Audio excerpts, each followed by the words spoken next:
I don't know if I want to wait till she dies to make it look more attractive down there. Yeah. She won't be around. It got a little wild last night. It was 9:45 where Better make sure that's not recorded. Portable. I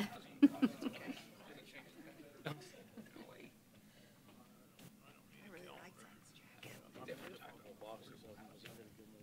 I'm so excited that the calendar's around. I gotta go to the city hall and get a whole bunch more. Crap. 2019. I go through 3 boxes down there. Do ya? Yeah. When I stopped by on, see if they were in, they said, no, they're not here yet. So I went to State Farm and picked up a few. These I like better. Oh, State Farm. State Farm has real pretty Oh, they pictures, do? but they're almost out. You do not. Oh, last of the big time spenders. Done. I just spell spend city money on a Christmas. That's funny. Lord. What time is it? Oh, 6 o'clock. It's 6 o'clock. Okay, let's call this meeting to order. Notice of an open work session of the City Council of the City of North Kansas City, Missouri, December the 18th, 2018. Mr. Eric. Thanks, sir. Tonight's work session is on the subject of housing conditions and potential programs. And at this point, I'll turn the meeting over to the Community Development Director. Good evening, Mayor and Council. We were before you last August of 2017, to talk about Chapter 353 property tax abatement and its potential use for our residential neighborhoods here in North Kansas City. This was an abatement program that was identified in our master plan as a potential economic development incentive tool for the improvement of our residential neighborhoods. And back in August of 2017, we presented to you a qualifications study that we had done for the avenues and for our traditional neighborhood that's here immediately adjacent to City Hall, to look at whether they would qualify for the Chapter 353 tax abatement program. At the time, you expressed some reservations about declaring neighborhoods blighted, and we agreed that we would examine the program a little more and bring back some further details to you at a future date. And then in June, when we had the council staff work retreat, there were some questions that were raised about affordable housing and how affordable housing works in North Kansas City. So these topics kind of go together. And that's what we're here to discuss tonight. Our planning intern, Anna Marie Weddle, is here with me. She's been doing some research into housing conditions in North Kansas City and doing some further work on the 353 program. And so she's going to lead some discussion about existing housing conditions and then about the 353 program so that we can get some further feedback from you. And then there are some other programs that we thought, if you wanted to talk more about housing and things that the city could do, we would give you an overview and ask you for some additional direction. So at this point, I'm going to turn things over to Anna Marie and let her start with a talk about existing housing conditions in North Kansas City. Good evening. I'm happy to be here with all of you this evening. So we are going to start with a little bit of the existing conditions, as Sarah mentioned. We're starting with a look at median house value in North Kansas City, which right now is at $128,000. And if we compare that to our neighbors in the River Market and Kansas City, as well as sister cities Gladstone and Riverside, we are slightly lower. But keep in mind that median is an average, so that means that we have housing values that are below that as well as above. Moreover, if we look at the median house value over time, we can see that it is rising, aside from a dip in the 2008 recession, which is seen all over. But we have been rising significantly since 2014, and we're projected to continue to rise in our median house value. Next, we're looking at change in assessed value over time, which is the taxable value of property. So this is a little more complex than just the median house value, the market value. And this also gives us more of a distribution of what's going on with property values on a parcel or per land look. And we can see that there's a net gain that's happening pretty evenly distributed throughout our residential areas. What is on the other? Can I ask a question? And the other, is that like holding its own or losing? Holding its own, losing, or that we don't have the data. Furthermore, when we look at how our housing is being used, we can see that about 3/4 of our property is rental property.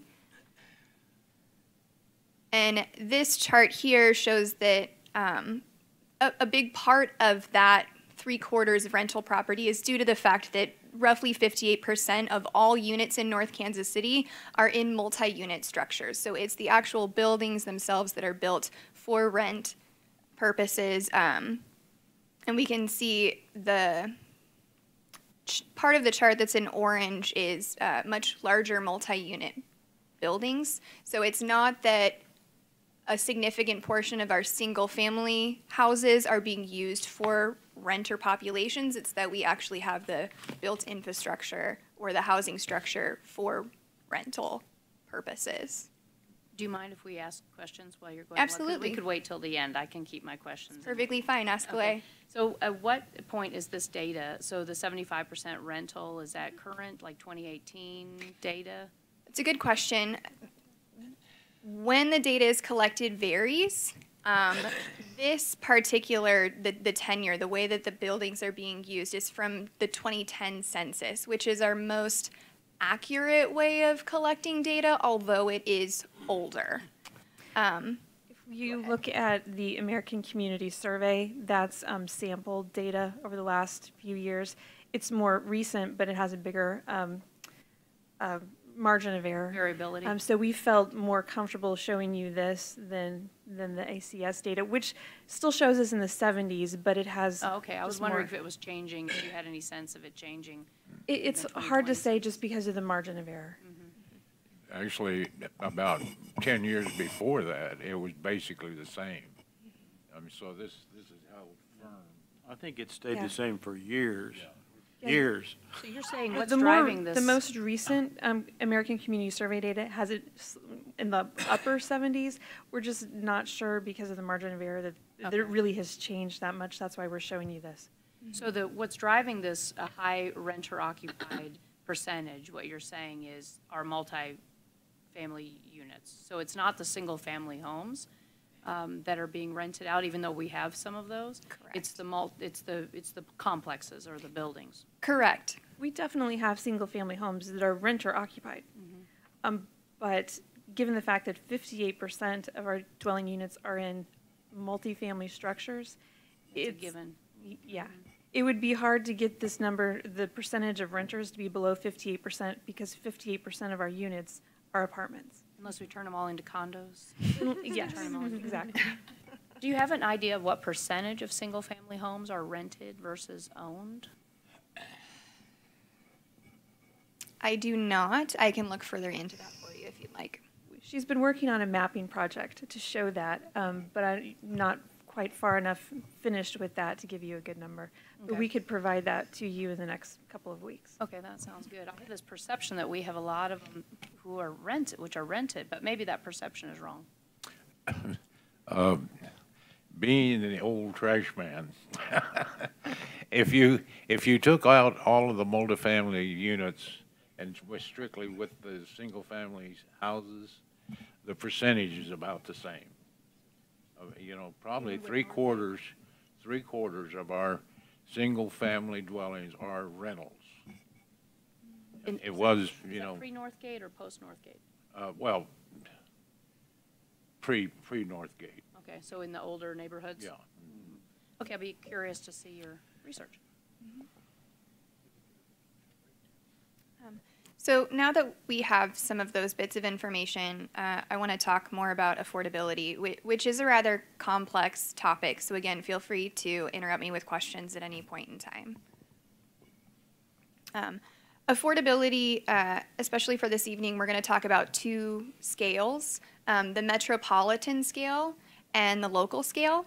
And this is important because calculations for affordability use what's called area median income, which is rather synonymous with metropolitan median income. It is a federal calculation that is done at a metropolitan scale. So we're first going to look at the metropolitan scale, and this area median income is also used to determine if households are low income. And again, this is a federal calculation. So this number, $80,000, that has the circle around it is a federally calculated area or metropolitan median income. Based off what percentage of that number a household makes, then defines whether you're low income or extremely low income. So this chart here is actually pulled directly from the Department of Housing and Urban Development, and it sets the income limit. So if you're qualifying for affordable housing, these are the numbers that are used. So if we look at this chart, if you're making 50% of the area median income, or $40,000 for a family of 4, you're considered a very low income household. If you're making 30% of the area median income, or roughly $25,000, you're considered extremely low income. And if you're making 80%, which is a pretty large proportion of the area median income, or $64,000, you're still considered a low income household. Is that all based off of household of 4, you said, or the 80,000? Correct. So if we look at this chart, go ahead. Yeah, so that's based on family of 4, but that chart shows persons in family from 1 to 8.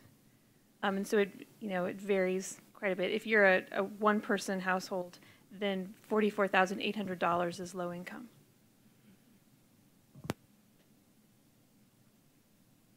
So that last chart that we looked at explains from an income standpoint for a household whether or not you're considered low income, but that doesn't yet get to what does it mean for housing to be affordable, which is what we're looking at now. Spending over 30% of annual household income on housing is considered overburdened with housing costs. So when we're talking about creating affordable housing for people, what we're intending to do is to provide housing at a cost that is at 30% of household income. That includes not only mortgage or rent, it also includes insurance, utilities, all other associated housing costs. Let me ask Yes. you something. When you say 30% of annual household income, is that after-tax income or pre-tax? It's pre-tax. Thank you. So on this slide, up to the left, we're looking at that same chart that we just talked about earlier, where we're defining income limits and whether or not you're a low-income household or extremely low-income household. And we're combining it with this concept that to maintain affordability means you're spending 30% of annual household income as a maximum on housing costs. So then if we look at this chart here, this is again at a metropolitan scale. If we know our median income is $80,000, and you're making below 30% of that, which would qualify you as an extremely low income household, making roughly $25,000 a year. To maintain affordability, your monthly maximum cost for housing would be $628. And we've done that for very low income households making $40,000, which would mean your monthly housing cost max to maintain affordability would be $1,000, and so on through the chart. Based off this information, this metropolitan median income, if we compare that to the median rent of North Kansas City, which is $800, what that means is that for low-income households and very low-income households, North Kansas City is extremely affordable. For extremely low-income households, which again would be a monthly housing cost max of $628, it is very possible that North Kansas City is still affordable because that $800 median rent is again an average, which means that we do have rents that are lower than that number as well as higher. And I do not have statistics for exactly how many households we have in that category, but I do want you to keep in mind that that median rent for North Kansas City is a range. So we are accommodating people on either end of that spectrum. Is there a formula that figures in savings and things of that nature? If someone has a low income, but they have quite a lot of money in savings that they're not drawing any income on, Is there any figure that calculates anything of that as a potential? Not that I'm aware of, Okay. and based off research that I have done, the federal calculation would not account for that. However, it can be assumed that if you are a very low or extremely low income household, that you probably do not have a large amount of savings or equity or wealth. Be hard elsewhere. dollars coming to you each month or year? Whatever. Correct. Thank you. So that was all looking at affordability in North Kansas City from a metropolitan scale. But we want to look at a local scale as well. Are we affordable to people who are living in North Kansas City? So I calculated those exact same numbers based off North Kansas City's median income, which based off American Community Survey data, which as we talked about earlier is not necessarily as accurate as a census, but I wanted to give you the most updated information that we have. Is that a family of four, or you don't know? That particular piece I do not know.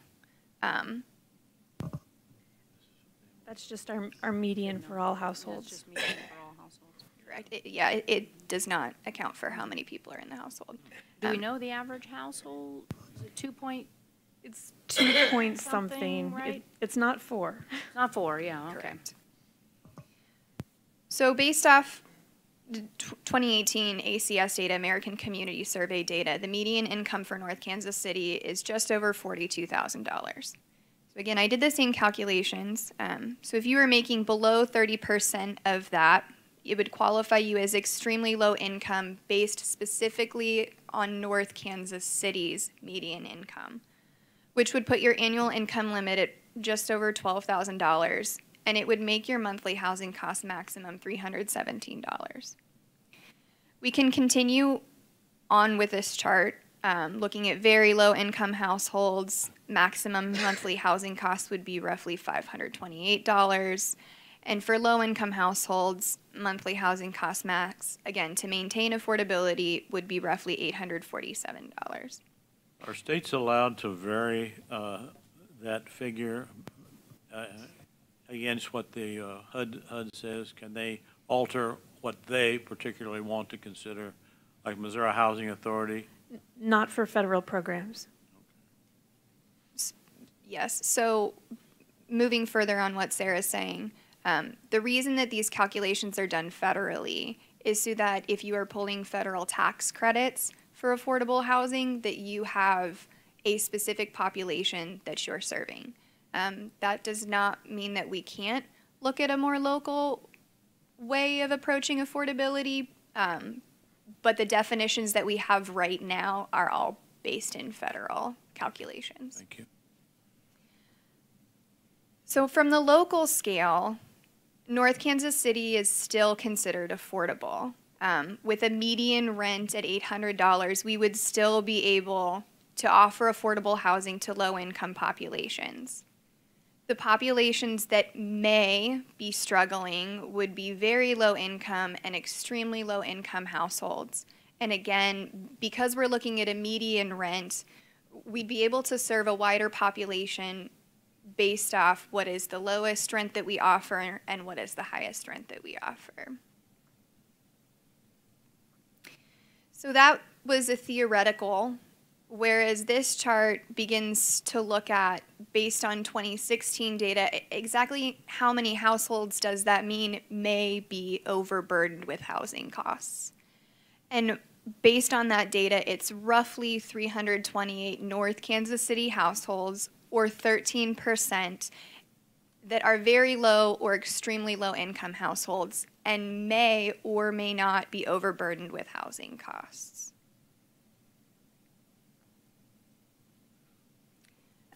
So to summarize all of that up, we do know that affordability is calculated federally, and it's at the metropolitan scale, which gets, again, to your question earlier. Based off this federal calculation, North Kansas City is extremely affordable at the metropolitan scale. And even when calculations are done locally, although North Kansas City is less affordable, we're still appropriately priced for the majority of households. Do you have any questions on that data thus What's far? considered a metropolitan? How wide of a geographical area does that cover? County-wise or? It's, I think there are 9 counties that are now included in the Kansas City, Missouri, Kansas metro area. Jackson, Clay, Cass. On the Kansas side, Johnson, Wyandotte, Leavenworth, Miami. Yeah. Starting to feel like a half the world, quiz. at least. Yeah, it's a big area, but it includes most of what you would think of as Kansas City metro. I just wanted to say, this is great.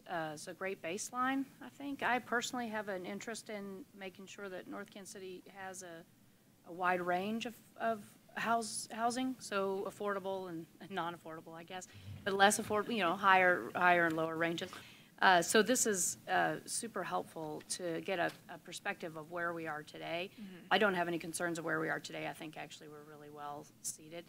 But going into our future as we're doing development and we have new things coming in, I want to make sure that, especially since we're so close to the city's core, that we're not pricing our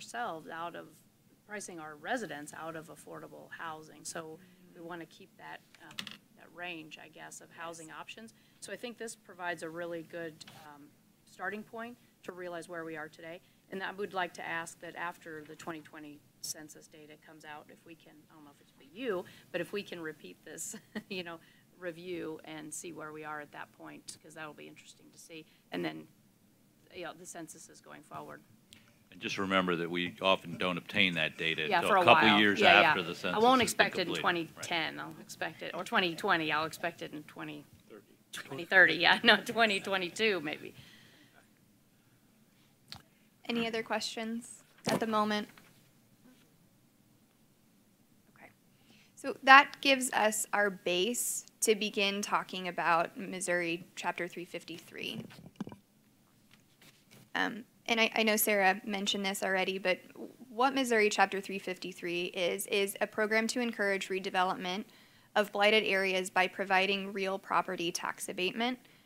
Liberty and Independence are already participating in residential Missouri Chapter 353, and they were used as case studies for this research.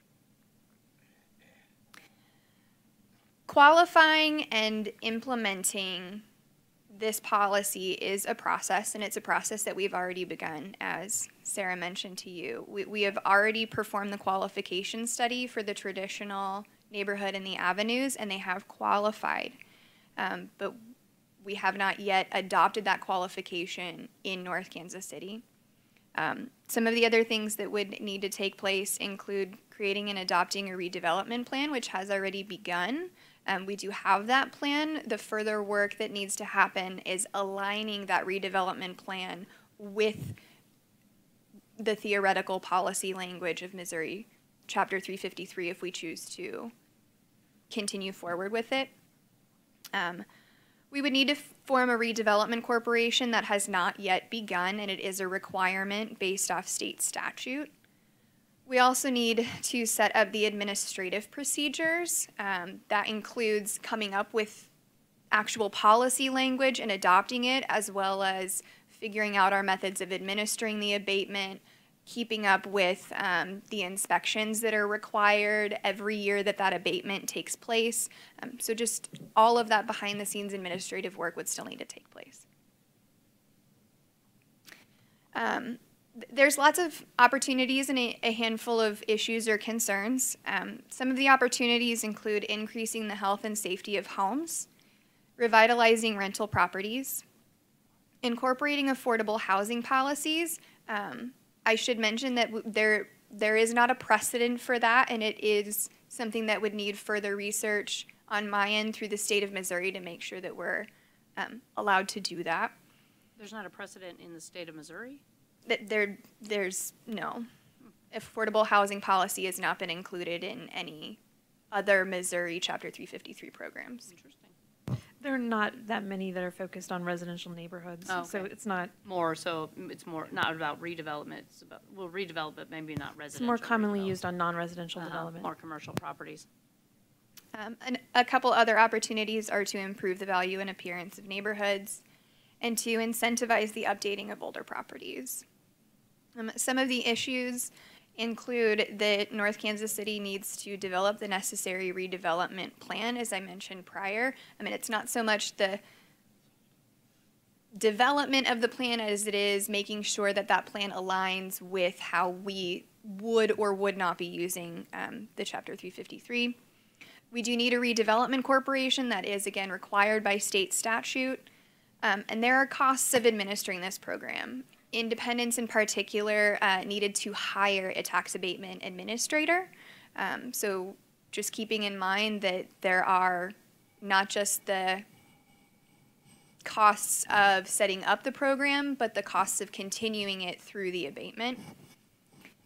From a property owner's standpoint, initial capital is necessary for improvements. And again, Independence in particular was able to use community development block grants to facilitate their redevelopment. They are an entitlement community, so that's not something that's available for us. But property owners do need the initial capital that then gets abated back to them. And not all improvements increase the taxable value of property. Although there may be redevelopment necessary, if that project does not increase the taxable value, no abatement can take place. So aligning the projects that take place with the actual possible abatement can be challenging. Can this be done on an individual house, or does it have to be a full district that, an area? It can be done for an individual house, but then the individual property owner would have to do the blight study and bring it to you for the finding of blight. They would have to do a redevelopment plan. They would have to there would have to be a redevelopment corporation already set up that they could use, or they'd need to form one.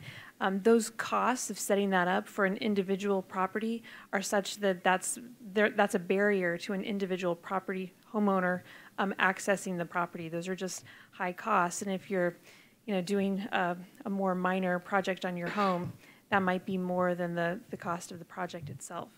And that's the reason why Independence and Liberty set these up for districts, is to take on those costs and make it easier for individual property owners to access the program. It's going to be kind of hard to get together that many people to all work together. And another thing, if say your house is worth $150,000 and you do some upgrades on it, and your taxes is what, $2,000 a year, and you do some upgrades, that increase in your taxes isn't that great. Yeah, so you're stealing her thunder. Oh, I'm sorry. Give us Okay. that, because that is the next item, is to look at some case studies. Case studies, yes.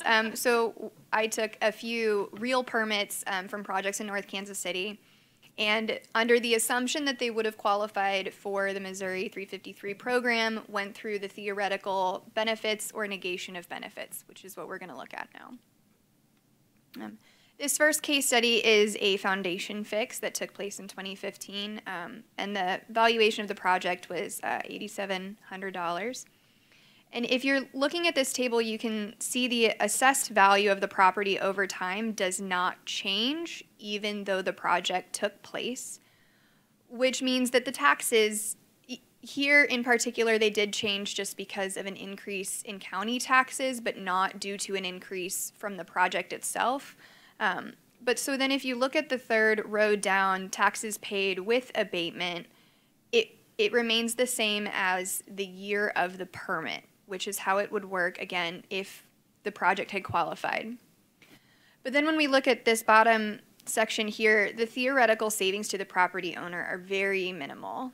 And I chose this case study in particular because a foundation fix is a necessary update for property, and it did not produce a return on investment. So even though the project may have qualified, there's really no way for the property owner to recoup the funds through this program. Usually not through selling your house either, because it's not a project that's going to necessarily add value. It's just going to Correct. keep the value of your house. Correct. This next case study was a front porch and new cement sidewalk. And in this case study, when we're looking at the theoretical savings to the property owner, we can see that it is more significant. And this brings up the point that one of the tasks that we would have to take on is defining what projects qualify. And I'll get a little bit further into that in the next case study, but that is a task that would have to take place, that we would have to figure out how to align, well, what sort of projects need to take place versus what projects would property owners actually benefit from through the program. This next case study is a new garage. And if we look at the theoretical savings to property owners, again, we can see that it's significant. However, I chose this case study because based off Liberty and Independence's policy language, it would not have qualified because the valuation of the project is too low. Based off the precedents around the state, there's a minimum project valuation that is set. It's typically $3,500 or a percentage of the property value. So although this is a project that would have theoretical benefit, it wouldn't have qualified based off policy language that already exists. Who builds a new garage for $2,900? That's impressive. And is there a set valuation per project? Like, you know, what if you wanted to put in a $3,500 garage? I mean, is it This is from the permit. So when Okay. you pull a permit, or your contractor does, they're asked to report the value of the work. Okay. That's part of, we don't set that. It's Okay. set by the applicant. So if they had, We really picked a rely on different- them to be honest. Okay. Because they're signing the permit application that everything in it is true. Okay, the final case study that I have for you was the building of a new home. And in this project, we can see because the valuation of the project was so large and there was such a significant increase in the assessed value, there is also a significant theoretical savings to the property owner. This case study brings up the concern that this policy and program may encourage tear downs Right. Yep. and rebuilds. So that's something to keep in mind. And the difference with Independence in particular is that they had several neighborhoods that they included that were larger and had more undeveloped property. So I don't think that that was as much a concern for them the way it might be for us. Independence also, with the community development block grants, did projects on a larger scale, which is, again, not something we are qualified for or equipped for. This particular case is also where I want to talk about the opportunity to implement affordable housing policy, which again, I am not certain that this is allowed through state statute, but it is something that I know we wanted to talk about this evening. In theory, if you qualified for the abatement and it was a rental property already, that we could then incorporate affordable housing policy, that the rent of the property would need to be maintained even though the project took place because you are recouping your funds through the abatement. But again, I still need to check with state statute that that would be allowed. So in summary for the Missouri Chapter 353 residential tax abatement, we have found out that the traditional neighborhood and the avenues qualify, but we have also learned based off the existing conditions of housing in North Kansas City that redevelopment and revitalization is already happening, and we do have increasing assessed values and median home values already. We know that we would need to align the redevelopment plan with the policy language of Missouri 353, and that we would have to create a redevelopment corporation. There are costs to administering the program, as we've talked about. Affordability is not inherent in the program, and a return on investment is not guaranteed for property owners. So I believe, in summary, right now, we are not certain that the benefit to the property owners outweighs the costs for us as staff and as a municipality. So my question to you then is, should we, and if so, how should we move forward with this tax abatement program? No, seeing this, one of the reasons that I supported it early on was primarily from citizen concerns over the rental property upkeep. Mm-hmm. And how do you get some of these properties back, do the repairs, the whole broken window thing, pave your driveway. So what are our other options to consider in terms of? We definitely have a few things we want to float to you for some feedback, but our first, we really need some direction on this before we move forward. That's our primary goal tonight, is to get feedback from you on whether we should move forward. I'm definitely. But then, once we have that, I promise we will. After seeing this, I'm definitely less enthused than I was previously. That way, nothing here really jumped out as, hey, let's jump into this. Well, the cost factor is a big question mark. And we can't operate on a question mark. Yeah, and my concern would be the participation as well. Yeah, that we spend all this administrative cost and then 10 people. I agree, you know, you said for an individual homeowner, it would be very difficult.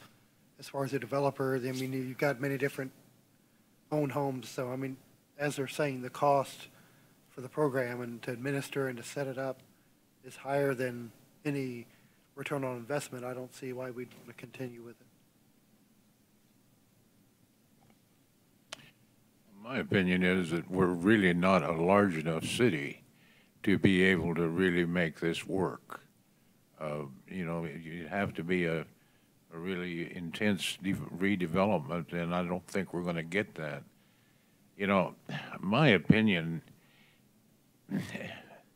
some of our landlords go out of their way to really upgrade their rental units. And then there's other landlords that just kind of get what they can get and get by, you know. And I think that if we could concentrate more or less on the landlords to upgrade their rental property, you know, there's a real need for low-income housing, but it doesn't all have to be in North Kansas City. So, but I think it's really kind of up to our landlords and property owners to more or less upgrade their buildings to make everything work well. But that's my opinion. Of course, if they do that, you're going to have higher rental costs to the house. So that's catch-22. The market will cycle, though. The market will cycle. I mean, over time, it is going to increase, and I think we should expect that. It's kind of what you've given here in the first part of the presentation is a perspective of where we fit in the larger metropolitan area, which is, I think, what's important to us. So I think if we wanted to pursue tear downs and a complete renovation of our residential areas, this would be an excellent option for us. I personally don't want to pursue that, though I'm open to maybe a tear down or two. I'm not sure I want to become like the new neighborhood that now, you know, everyone tears down, they build these big houses, and, you know, and our proximity to downtown and our excitement in North Kansas City sort of cause us to be, we have to watch over that, I guess, is what I'm saying, or else it could happen. So I'm in agreement with staff's recommendation to not move forward with this program, though I am interested in what other research you do for other programs. And I agree with Valerie. I don't see the cost advantage in moving forward with this program. And as far as landlords go, we have ordinances, and we've gotten better with the ordinances. When people move out, there's supposed to be an inspection. I think we're going to tighten that up a lot under things that we've already done. I just don't think it's cost effective. I can't imagine what it would cost to put that board together and hire people in relation to what gain will be from that. We're just not the right community for it. No, I do appreciate the data and the facts on the affordability, and I would like to continue to keep track of that, because I mean that is one of those things that, you know, once you cross that line, it is hard to get it back down. Yeah.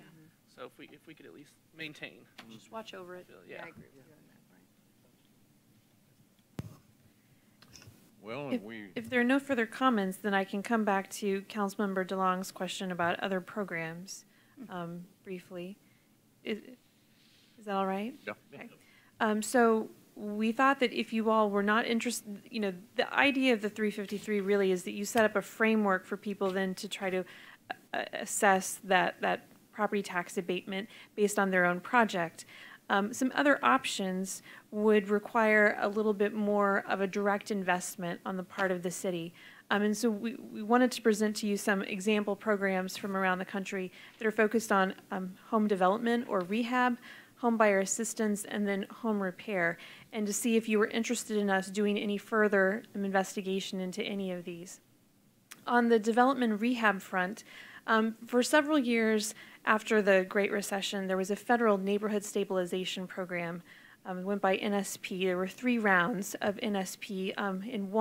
Round 1 and round 3 included communities here in the Kansas City metro area.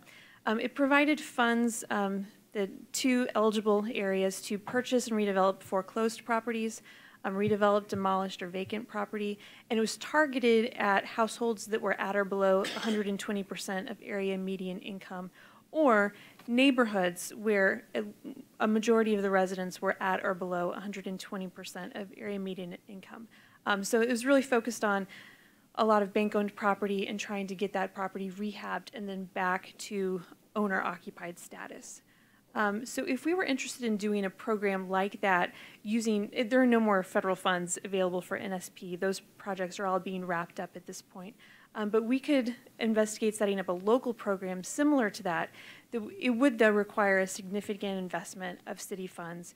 We would need to find a local developer or nonprofit partner to assist us with that. That was one of the ideas of the program, was that funds flowed to local areas that then partnered with people to do the rehab and then to turn the property over to an owner-occupant. But it would allow us to target home ownership. We would definitely need to do some further investigation, but that would be one option if you wanted to get more involved in a direct investment in housing development or rehab. Well, I think that'd be the way to go. I mean, but most of these people that are in low incomes, they don't own a house anyway. They're renters. I mean. Well, that's, this type of program is focused on owner occupants because those are people that often can benefit from owning a property where they know the rent's not going to rise because they are locked into a mortgage. NSP focused too on energy efficiency and utilities in the rehabs so that people had their utility costs weren't going to be very high. And keep in mind, an $80,000 is area median income for a family of 4. You're talking about people who potentially have some money to invest in property if they found the right kind of property. And 120% of that would be above $80,000. So for our median income of $42,000, that's, so if you're interested in this, we can do further investigation. But that would be one option. What do we consider as a, quote, significant investment? That's what I was wondering. What's significant? Explain that. Well, there are 2 homes for sale right now in the avenues because this would require us to acquire property. Their list price is $130,000 and $135,000. So, depending on how, more than that. But there would be some investment required. Yeah, I would rather see our dollars go directly into a program like this than getting caught up in like a lot of the administrative and having to set up companies to do the 353. That's just I'd rather see direct investment in the community this way. Plus, we would have more control if it's local. We would be able to determine who qualifies and set the standard for price. There would definitely be work involved in this. Oh, yeah, I'm not saying there wouldn't be work. But I think the first thing that we would do if you're interested is talk to Builders Development Corporation, which is a nonprofit set up by the area home builders that worked on the federal NSP program, and Habitat for Humanity, which also did, and see if we could learn more from them about pitfalls and benefits and ways to move forward. There may be a you're going to talk about other programs, but it may be multiple tools in the toolbox. Right. You know, this one is one that would give a lot to one house. We may have others that give a little to many, and that may make a difference. So another option, another category would be home buyer down payment assistance. The city of Minneapolis runs several different home buyer down payment assistance programs. These are just 3. I think there were 8 or 9. One is targeted in particular on North Minneapolis neighborhoods. One, they target police officers, firefighters, and teachers. There's another one that the homeownership program, or Homeownership Works, kind of tags along with their NSP program for homes that have been rehabbed through that program to help people purchase them. So that would be another possible category to explore. And again, this would require a significant investment by the city and for us to work with some nonprofit partners.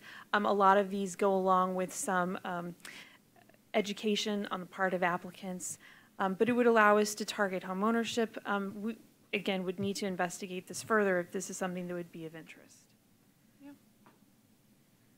And then a third category would be home repair, grants, or loans. The city of KCMO offers some city home repair program. There's a CDBG funded because they're an entitlement community, but this targets low-income homeowners. And the eligible work includes plumbing, electrical systems. This is definitely of interest to staff because our last couple of home fires, we believe, have started in the electrical systems of those homes. It also pays for barrier removal and roofs. So this would be another option, is to investigate establishing a home repair grant or loan program that could target homeowners here in North Kansas City. Again, probably not as much of an investment required to do something like this, and would allow us to target people who are already living here in North Kansas City. You know, back on the program before this one, you're talking about the city purchasing these houses. You know, it's been my experience from working with the city and been on the council. We never buy anything we make money on.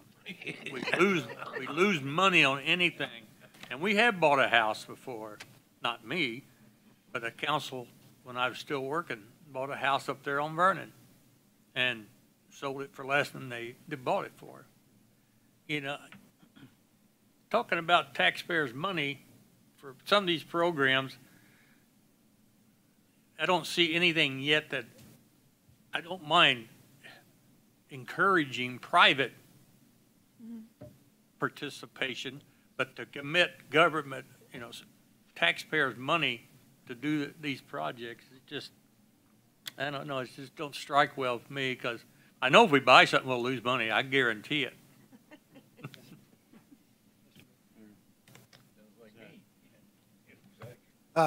I agree with Rick as far as buying the properties. I'm not in favor of us really getting in the real estate market. As far as the only one of these that I would be interested in continuing is the home repair, maybe looking at that as far as an investment or what it would entail. I mean, following that further. The other two, I'm not interested in really. There's some organizations in the Kansas City metropolitan area that have significant experience doing things like this, further home improvements and things like driveways, sidewalks, paint, furnaces, heating, all of that. I'm thinking of one that I was quite active in for years, and that's Northland Neighborhoods. They're extremely well known. It's run by Deb Herman, a former city councilwoman for the city of Kansas City, and they've got an excellent reputation. It might be someone to consider to get some advice or help from in which direction would be best for North Kansas City to go. And I know that they've wanted to get to some things going down here over the years, but haven't gotten too far with the city in that regard. I don't know why, but that's all I had to say. By the way, on NNI, one thing I do know, the school district is working with them on that home that the school district bought at 24th and Iron, I believe it is, which they were, you know, they bought it one time when it was available, and they're working with NNI to fix it up and then put it back into the private sector. It's already listed in some sites. Is it? I didn't know that. Yeah, because a woman that volunteers with us is looking for a home in North Kansas City. So I'm pretty much aware of everything that comes for sale because they're looking at it. And she mentioned it to me, and I looked it up, and it's listed for like 185 right now, prior repairs. Did the school district lose money on that house? I'm not sure. I don't know what they Or paid. will they make money on that? It's not finished being redone. inside. Renovated? Yes. They're not showing any pictures inside yet, just the outside. To be of it. determined, To be okay. determined. Have you got everything you need? Well, it sounds like you're interested in us exploring further the home repair program. Yeah. Yes. But kind of split on the other two. So that's where we'll focus our efforts for now and bring you some more information at a future meeting. Move to adjourn. Second. All approved? All in favor, aye. Aye. Approved, opposed, approved.